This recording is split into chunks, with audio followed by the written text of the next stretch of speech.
भाग 8 में मैले सिकाइ प्रक्रिया र सिकाइका सिद्धान्तहरू सम्बन्धी महत्त्वपूर्ण 25 प्रश्नहरू लिएर उपस्थित भएको छु। भिडियो सुरु गर्नुभन्दा अगाडि भिडियोलाई लाइक गरिदिनु होला, साथै च्यानलमा नयाँ हुनुहुन्छ भने सब्स्क्राइब पनि गरिदिनु अनुरोध गर्दै भिडियोमा सुरु गर्न गइरहेको छु। प्रश्न नम्बर 1, अभ्यासबाट नयाँ व्यवहारको प्राप्ति वा पुरानो व्यवहार विस्तार र कमी गराउने कार्य सिकाइ हो। यो कसको भनाइ हो? क स्मिथ, ख गेट्स, ग बिगे, घ किङ्सली। यसको सही उत्तर रहेको छ अप्सन क स्मिथ। प्रश्न नम्बर 2, सिकारू निष्क्रिय रहने सिकाइ सिद्धान्त कुन हो? क सम्बन्ध प्रत्यावर्तन, ख क्रियात्मक सम्बन्ध प्रयोगात्मक सम्बन्ध प्रत्यावर्तन, ग अन्तर्दृष्टि सिकाइ, घ सिकाइको स्थानान्तरण। यसको सही उत्तर रहेको छ अप्सन क सम्बन्ध प्रत्यावर्तन। प्रश्न नम्बर 3, क्रियात्मक सम्बन्ध प्रत्यावर्तन सिकाइ कोसँग सम्बन्धित छ? क प्याभलभ, ख स्किनर, ग ग्याग्ने, घ कोलाहर। यसको सही उत्तर रहेको छ ख स्किनर। प्रश्न नम्बर 4, प्याभलभले आफ्नो प्रयोग केमा गरेका थिए? क बिरालो, ख कुकुर, ग मुसो, घ बाँदर। यसको सही उत्तर रहेको छ अप्सन ख कुकुर। प्रश्न नम्बर 5, सम्बन्ध प्रत्यावर्तन सिकाइ सिद्धान्त अनुसार सहचार्य केमा चाहिन्छ? क सिएस एन्ड युसिएस, ख सिएस एन्ड सिआर, ग युसिआर एन्ड युसिएस, घ पुरस्कार। यसको सही उत्तर रहेको छ अप्सन क CS and UCS. Conditional stimulus, unconditional conditional stimulus. प्रश्न नम्बर 6, तलका मध्ये विस्मरण घटाई स्मृति बढाउने उपायमा कुन पर्दछ? क विषयवस्तुलाई ठोस रूपमा प्रस्तुति गर्ने, ख शिक्षण सिकाइ क्रियाकलापलाई सहभागितामूलक बनाउने, ग प्रेरणाले कार्यप्रति इच्छा जगाउँछ र कार्यप्रति अन्तरिक्ष सिर्जना गर्छ, घ माथिका सबै। यसको सही उत्तर रहेको छ अप्सन घ माथिका सबै। प्रश्न नम्बर 7, प्रेरणा सम्बन्धमा सही भनाइ कुन हो? क प्रेरणाले बालबालिकालाई लक्ष्य प्राप्तिमा सहयोग गर्छ, ख प्रेरणाले सिकाइप्रति लगाव पैदा गर्छ, ग प्रेरणाले कार्यप्रति इच्छा जगाउँछ र कार्यप्रति अन्तरिक्ष सिर्जना गर्छ, घ माथिका सबै। यसको सही उत्तर रहेको छ अप्सन घ माथिका सबै। प्रश्न नम्बर 8, अब्राहम मास्लोका अनुसार तलका मध्ये उच्चतम तहको आवश्यकता कुन हो? क सुरक्षा, ख सामाजिक, घ आत्मसन्तुष्टि, घ आत्मसम्मान। यसको सही उत्तर रहेको छ घ आत्मसम्मान। प्रश्न नम्बर 9, तल दिएको मध्ये शास्त्रीय सम्बन्धलाई सिकाइमा प्रयोग गर्न सकिने क्षेत्र कुन हो? क सिकाइमा ठोस सामग्रीको प्रयोग, ख सिकाइमा पूर्ण रूपमा प्रयोग, ग आदतहरूको निर्माण र अनुशासन, घ अर्थपूर्ण सिकाइ। यसको सही उत्तर रहेको छ अप्सन ग आदतहरूको निर्माण र अनुशासन। प्रश्न नम्बर 10, विद्यार्थीलाई उत्प्रेरणा किन आवश्यक छ?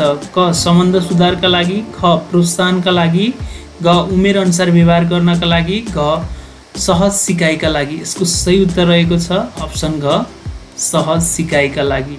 प्रश्न नम्बर 11, सिकेको कुरा स्मृति चिन्हको रूपमा या मस्तिष्कमा राख्नुलाई के भनिन्छ? क एकाग्रता, ख धारणा, क प्रत्याहान, घ सिकाइ। यसको सही उत्तर रहेको छ अप्सन ख धारणा। प्रश्न नम्बर 12, सिकाइको अपवादमा तलका मध्ये कुन पर्दैन? क सहज क्रिया, ख जन्मजात प्रवृत्तिहरू, ग परिपक्वता, घ अभ्यास। यसको सही उत्तर रहेको छ अप्सन घ अभ्यास। प्रश्न नम्बर 13, मनोविज्ञानले व्यवहारको अध्ययन गर्दछ, त्यसलाई परिमार्जन कसले गर्छ? क विज्ञानले, ख शिक्षाले, ग चेतना विज्ञानले, घ आत्माले। यसको सही उत्तर रहेको छ अप्सन घ आत्माले। प्रश्न नम्बर 14, प्रेरणा जन्मजात इनबर्न र आर्जित एक्वायर्ड गरी दुई प्रकारका हुन्छन् भनी प्रेरणालाई वर्गीकरण गर्ने विध को हुन्? क जोन डिबे, ख मास्लो, ग गुड, घ स्किनर। यसको सही उत्तर रहेको छ अप्सन ख मास्लो। पुनर्बल भन्नाले पुरस्कार र दण्ड, ख पृष्ठपोषण पद्धति, ग परिणामको ज्ञान, घ प्रतिक्रियाको सम्भावनासँग सम्बन्धित। यसको सही उत्तर रहेको छ अप्सन घ प्रतिक्रियाको सम्भावनासँग सम्बन्धित। प्रश्न नम्बर 16 अन्तर्दृष्टि सिकाइ सिद्धान्तको सीमा अन्तर्गत कुन पर्दछ? क सिकाइ अचानक वा आकस्मिक रूपमा हुने कुरा उल्लेख गरिएको छ, तर सबै सिकाइ त्यस्तो हुँदैन, अभ्यासद्वारा पनि सिकिन्छ। ख प्रयास र भुललाई कम महत्त्व दिएको छ, तर केही सिकाइमा प्रयास र भुलले समेत अन्तर्दृष्टिको विकास गरिरहेको हुन्छ। अप्सन ग सबै उमेरका व्यक्तिले अन्तर्दृष्टिबाट सिक्छ भन्ने छैन, कतिपय विद्यार्थीले घोकेर तथा अभ्यासद्वारा पनि सिक्छन्। अप्सन घ माथिका सबै, यसको सही उत्तर रहेको छ अप्सन घ माथिका सबै। प्रश्न नम्बर 17 मस्तिष्कमा विभिन्न विचारहरूको सहचार्य गर्ने प्रक्रियालाई के भनिन्छ? क सिकाइ, ख धारणा, ग प्रत्याहान, घ पहिचान। यसको सही उत्तर रहेको छ अप्सन क सिकाइ। प्रश्न नम्बर 18 उत्प्रेरणाको जेड सिद्धान्तको प्रतिपादक को हुन्? क विलियम औची, ख मेकग्रेगर, ग हर्जबर्ग, घ हेनरी फ्योल। यसको सही उत्तर रहेको छ अप्सन क विलियम औची। प्रश्न नम्बर 19 स्वाभाविक उद्दीपन भन्नाले के बुझिन्छ? क आंशिक वा पूर्ण रूपले प्राणीको आवश्यकता पूर्ति हुने सम्बलक, ख प्रकृतिद्वारा नियन्त्रित प्रतिक्रिया, ग अस्वाभाविक उद्दीपन, घ कमजोर उद्दीपक अस्वाभाविक प्रतिक्रिया देखाउनु। यसको सही उत्तर रहेको छ अप्सन क आंशिक वा पूर्ण रूपमा प्राणीको आवश्यकता पूर्ति हुने सम्बलक।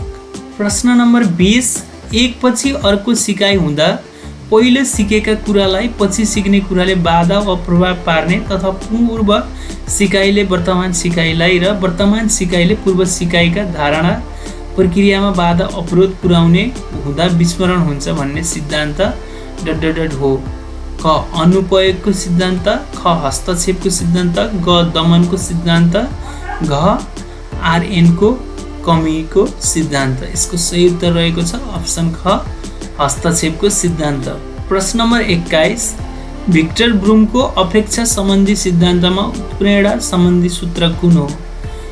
क motivation is equal to expectancy into valence into instrumentality, ख motivation is equal to willingness into valence multiply इन्स्ट्रुमेन्टालिटी,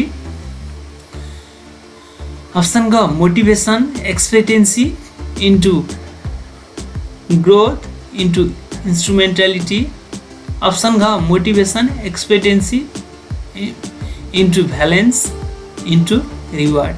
यसको सही उत्तर रहेको छ अप्सन क motivation is equal to expectancy multiply valence multiply इन्स्ट्रुमेन्टालिटी।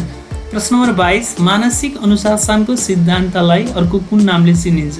क समान तत्त्वको सिद्धान्त, ख सामान्यीकरणको सिद्धान्त, ग फ्याकल्टी सिद्धान्त, घ विशिष्ट तत्त्वको सिद्धान्त। यसको सही उत्तर रहेको छ अप्सन ग फ्याकल्टी सिद्धान्त। प्रश्न नम्बर 23 विगतमा अनुभव गरिएका घटनाहरूलाई कल्पना र विगतका अनुभवहरू जस्तै गरी सम्झन सक्नु स्मृति हो। यो कथन कसले उल्लेख गरेका छन्?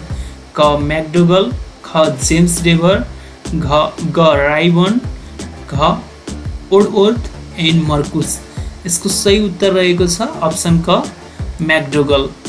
प्रश्न नम्बर 24 उत्प्रेरणाको समताको सिद्धान्तको मान्यता के हो?